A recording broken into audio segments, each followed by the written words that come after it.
शव यात्रा के आगे मटकी में आग लेकर चलने का शादी के फेरों से है संबंध।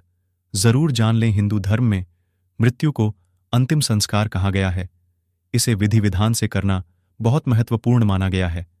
हिंदू प्रथा में शव यात्रा के आगे एक परिजन मटकी में आग लेकर चलता है। इसके पीछे एक खास वजह है। हिंदू धर्म में शव का दाह संस्कार किया जाता है।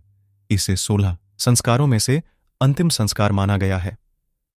हिंदू परिवार में जब किसी की मृत्यु होती है तो मृतक को घर में रखने से लेकर उसका अंतिम संस्कार करने और उसके बाद के 13 दिनों तक कुछ खास रस्मों का पालन किया जाता है।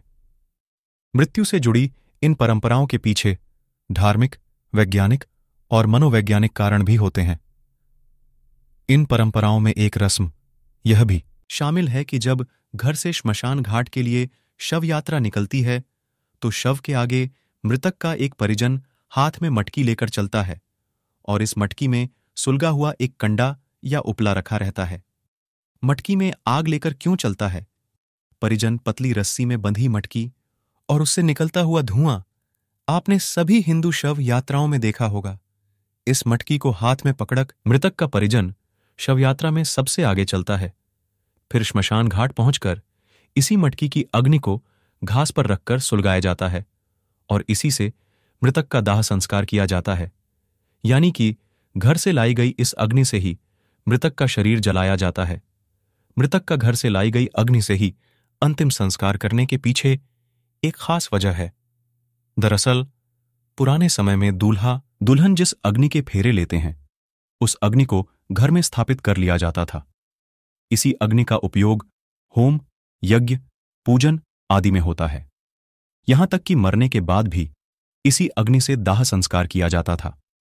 उसी प्रथा के हिस्से के रूप में आज भी घर से अग्नि जलाकर मटकी में श्मशान घाट ले जाई जाती है और फिर इसी से मृतक का दाह संस्कार किया जाता है। शव यात्रा में आगे परिवार का कोई सदस्य मटकी लेकर क्यों चलता है? क्या होता है उसके अंदर? हिंदू धर्म में 16 संस्कार बताए गए हैं। इन संस्कारों से जुड़ी कई मान्यताएं और परंपराएं भी हैं जो इन्हें खास बनाती हैं। हिंदू धर्म में मृत्यु को भी संस्कार में शामिल किया गया है। इसे अंतिम संस्कार कहा जाता है। हिंदू धर्म के अंतर्गत जब किसी की मृत्यु होती है तो शव के दाह संस्कार के दौरान अनेक परंपराएं निभाई जाती हैं। जैसे मृतक के शरीर को एक विशेष दिशा में रखा जाता है, उसके सिरहाने शुद्ध घी का दीपक जलाया जाता है। हिंदू ट्रेडिशन, शव को अकेला भी नहीं छोड़ा जाता। इन सभी परंपराओं के पीछे कोई न कोई धार्मिक, वैज्ञानिक या मनोवैज्ञानिक कारण छिपा होता है। ऐसी ही एक परंपरा ये भी है कि शव यात्रा के दौरान परिवार का कोई एक सदस्य आगे आगे मटकी लेकर चलता है जो एक पतली रस्सी से बंधी हुई होती है। ऐसा क्यों किया जाता है और उस मटकी में क्या होता है, आगे जानिए। मृत्यु के तुरंत बाद किया जाता है। ये काम जैसे ही किसी व्यक्ति की मृत्यु होती है तो उसके घर के बाहर एक कंडा जला दिया जाता है जो शव यात्रा शुरू होने से पहले तक धीरे धीरे सुलगता रहता है। अंतिम यात्रा शुरू होने से ठीक पहले एक छोटी सी मटकी में इस जलते हुए कंडे को रख दिया जाता है और इस मटकी को रस्सी से इस तरह लटका दिया जाता है कि इसे आसानी से पकड़ा जा सके। परिवार का कोई सदस्य इस मटकी को शवयात्रा के आगे लेकर चलता है। इसी अग्नि से होता है अंतिम संस्कार। जब शवयात्रा अपने नियत स्थान पर पहुंचती है तो कुछ जरूरी परंपराएं पूरी करने के बाद मृतक के शव को चिता पर लिटाया जाता है और फिर मटकी में रखे सुलगते हुए कंडे से घास पर रखा जाता है।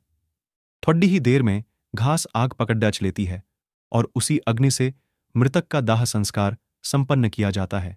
इस परंपरा से आशय है कि घर से लाई गई अग्नि से ही मृतक का अंतिम संस्कार किया जाता है।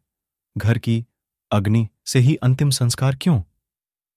पुरातन समय में विवाह के समय वर वधू जिस अग्नि के फेरे लेते थे उसी अग्नि को घर में स्थापित कर अपने होम, पूजन आदि कर्म करते थे। मृत्यु के बाद इसी अग्नि से उनका अंतिम संस्कार करने की प्रथा थी जो धीरे धीरे विलुप्त हो गई। उसी प्रथा को ध्यान में रखते हुए अंतिम संस्कार के लिए घर से ही अग्नि ले जाई जाती है और शव का दाह संस्कार किया जाता है। मृत्यु के साथ ही व्यक्ति स्वयं इस अंतिम यज्ञ में होम हो जाता है। डिस्क्लेमर: इस वीडियो में जो भी जानकारी दी गई है वो ज्योतिषियों, पंचांग, धर्म ग्रंथों और मान्यताओं पर आधारित हैं। इन जानकारियों को आप तक पहुंचाने का हम सिर्फ एक माध्यम है। यूजर्स से निवेदन है कि वो इन जानकारियों को सिर्फ सूचना ही माने। वीडियो पर भरोसा करके अगर आप कुछ उपाय या अन्य कोई कार्य करना चाहते हैं तो इसके लिए आप स्वतः जिम्मेदार होंगे। हम इसके लिए उत्तरदायी नहीं होंगे। वीडियो को लाइक करके चैनल को सब्सक्राइब करना बिल्कुल ही ना भूले। वीडियो देखने के लिए धन्यवाद।